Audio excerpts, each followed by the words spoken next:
You ask Tiger to solve. This deals with linear equations with one unknown.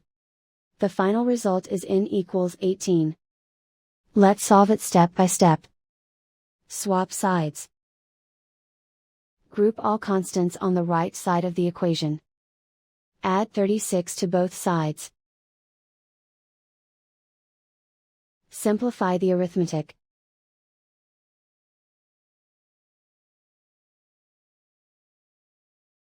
Isolate the n. Divide both sides by 3.